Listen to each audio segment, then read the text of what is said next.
안녕 얘들아. 온라인 수업을 통해서 만나게 됐네요. 여러분들 교과서 준비는 안 되어 있죠?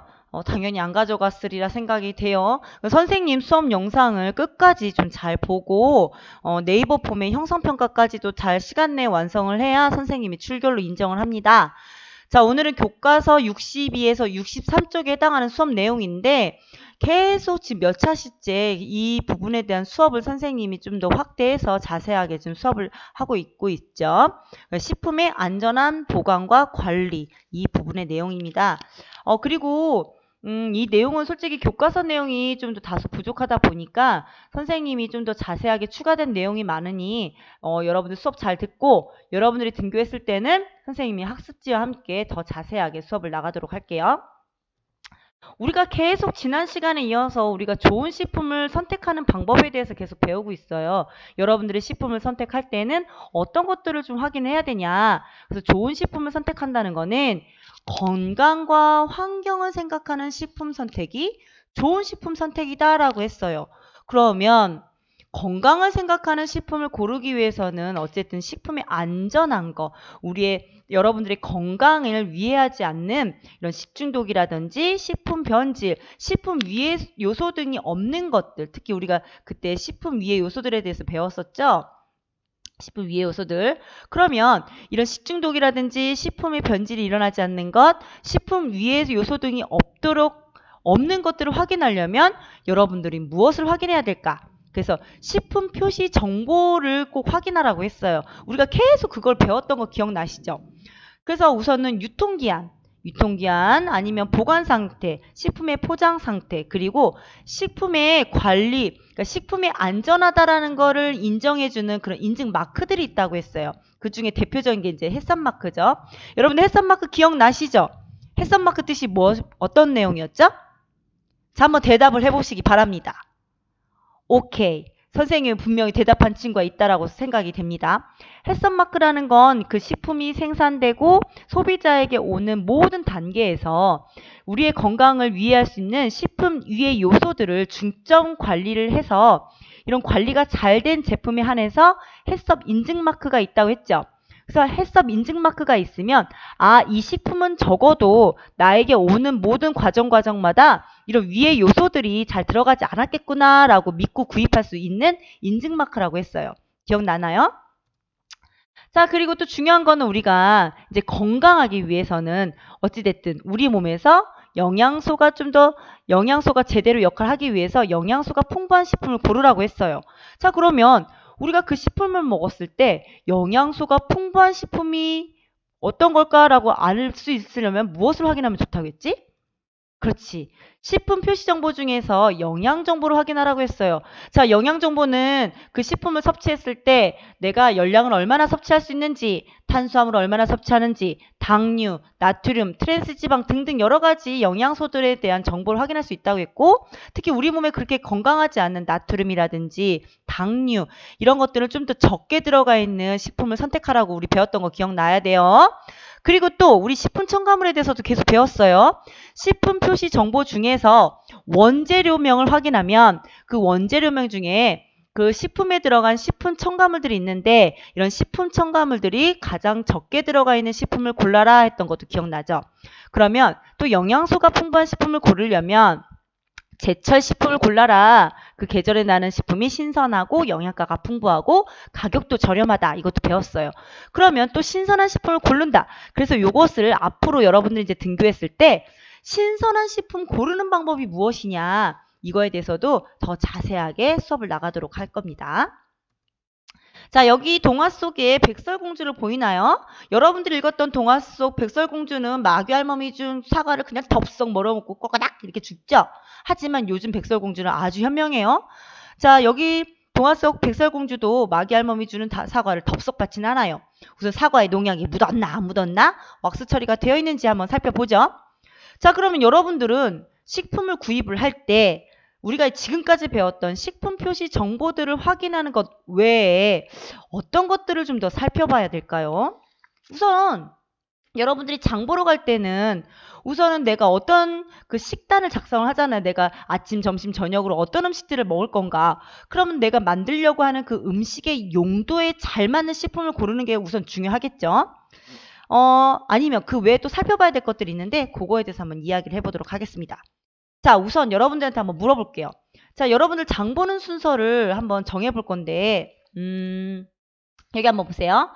자, 여러분들이 만약에 마트에 갔어요. 여러분들이 구매를 해야 될 식품명이 있으면 우선 채소, 과일, 어패류, 냉장이 필요 없는 식품, 육류, 냉장이 필요한 가공식품, 즉석식품 이렇게 있다면 이 중에서 가장 여러분들이 먼저 구매를 해도 될 것이 무엇인지 그리고 가장 순서가 마지막에 사야 될 것이 무엇인지 그 장 보는 순서를 여러분들이 지금 요걸 보고 바로 학급 밴드 댓글에 지금 올려보기 바랍니다. A, B, C, D, E, F가 있죠? 요 순서에 맞게 내가 마트를 갔는데 가장 먼저 구매를 하는 것이 무엇일까? 그리고 내가 가장 마지막 이렇게 순서대로 가장 마지막에 구매를 해야 되는 것이 무엇인지 학급 밴드 댓글에 지금 바로 right now 올려보기 바래요. 만약에 수업 시간 내에 올리지 못하면 여러분들은 수업을 듣지 않는 것으로 간주하고 미안하지만 여러분들 학습 태도 점수로 1점씩 확확 깎겠습니다. 이 영상을 틀어놓고 제대로 듣지 않는 아이들은 이 문제를 잘 모르겠죠. 그래서 바로 밴드에 댓글로 올리기 바랍니다. 지금요. 당장.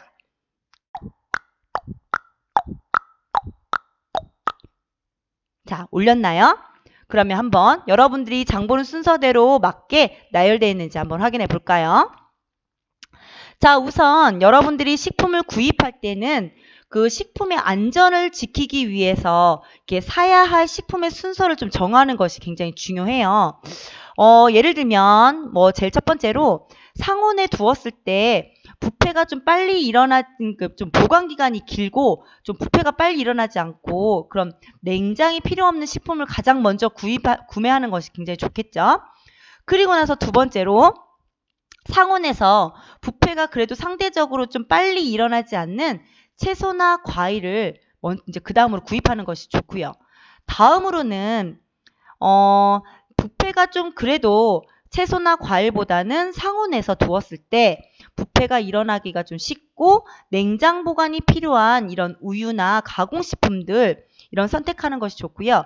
그 다음에는 상온에 두었을 때 부패가 급속히 진행되는 육류 그리고 어패류 순으로 구매하는 것이 좋습니다. 자, 여러분들도 이 순서에 맞게 나열을 잘 했나요? 만약에 근데 여러분들이 마트에서 즉석식품을 샀어요. 김밥이나 떡볶이, 어묵탕 같은 즉석식품을 구매할 때는요. 맨 마지막에 구매를 하고요. 구매 후에 바로 먹는 것이 좋겠죠. 자, 여러분들이 식품을 구입할 때는 식품 속에 미생물이 급격히 증가하는 1시간 이내로 구매하는 것이 가장 좋다고 하고요. 그리고 장보기가 끝났어요. 장보기가 끝나고 집으로 돌아가는데 만약에 장 보는 데서 집까지 30분 이상 시간이 걸려요. 그런데 여러분들이 구매한 식품 중에 육류라든지 어패류 아니면은 냉장식품 같은 거, 냉장식품 같은 것들을 샀다면 아이스박스를 좀 준비하는 것이 좀 더 안전하고요. 만약 이제 집에 도착해서는 어떻게 해야 돼요? 최대한 빨리 알맞은 보관 방법에 따라서 구매한 식품을 보관하고 정리하는 것이 바람직합니다. 그러면 이렇게 각 단계별로 여러분들이 구매할 때마다 꼭 살펴봐야 될 것들이 무엇인지 좀 자세하게 안내를 한번 해보도록 할게요. 자, 첫 번째로 냉장이 필요 없는 식품이에요. 이런 쌀이나 통조림 같은 이런 가공식품을 살 때는 여러분들이 무엇을 확인해야 돼요? 그렇죠. 우리가 지난 시간까지 계속 배웠던 식품 표시 정보들을 꼭 확인할 필요가 있어요. 특히 통조림, 커피, 라면 같은 경우 이렇게 보관기간이 긴 것들은 유통기한도 확인하는 것도 좋고요. 제조일자로 확인하는 것들이 굉장히 좋아요. 언제 만들어졌는지. 그래서 제조일자를 확인해서 가장 최근에 만들어져 있는 최근에 선생님 미안해 지금 마우스로 쓰고 있어가지고 글자가 삐뚤삐뚤하죠. 자, 제조일자를 확인해서 가장 최근에 제조된 것으로 구매하는 것이 좋고 특히 이런 것들은 보관 상태가 잘 되어 있는지 포장이 잘 되어 있는 건지 이런 거 확인하고 구입할 필요가 있습니다. 자, 두 번째는 이제 냉장이 필요 없는 것들, 상온에서 부패가 상대적으로 덜 일어나는 채소나 과일 같은 경우는 우선 제철에 생산된 것들이 신선하고 영양가가 풍부하다고 했고, 전반적으로 상처가 나지 않고 시들지 않고 색깔도 짙고 향도 좋은 것들이 신선하고 영양가가 풍부해요. 그래서 요 각각의 자세한 내용들은 다음 수업을 통해서 선생님이 안내를 하도록 하겠습니다. 자, 이제 냉장이 필요한 이제 가공식품들 같은 경우도 이건 지난 시간에 우리가 공부해서 다 알고 있어요. 식품 정보 표시들을 확인하라고 했죠. 특히 이런 것들은 영양 정보를 확인해서 나트륨, 왜냐하면 가공식품은 지나치게 나트륨도 많고 지방도 많기 때문에 나트륨이라든지 지방, 당류가 좀 적은 것들을 선택하는 것이 좋다고 했고요. 특히 얘네들은 유통기한을 꼭 확인하고요. 냉장식품은 보관 상태를 꼭 확인하고 구매를 하는 것이 좋다고 선생님이 얘기를 했습니다.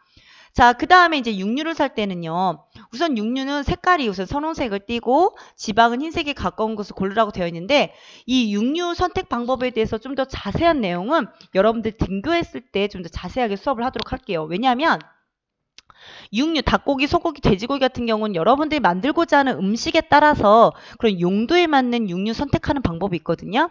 그것도 좀 더 자세하게 안내를 하도록 할게요.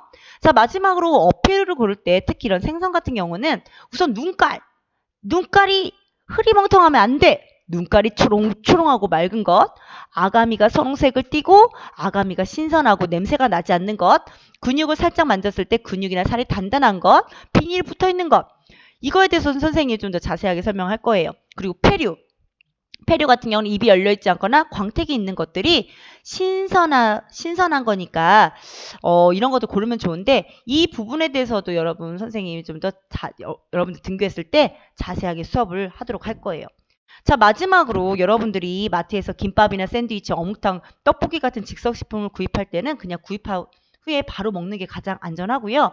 가급적 뚜껑을 잘 덮어주는 것들을 사는 것이 좋아요. 뚜껑 없이 판매하는 조리된 식품을 가급적 구입하지 않도록 하는 것이 좋습니다. 자, 여러분들이 알맞은 식품을 구매하는 건요. 여러분들의 건강한 생활을 위해서 또는 합리적인 식생활을 위해서 굉장히 중요해요.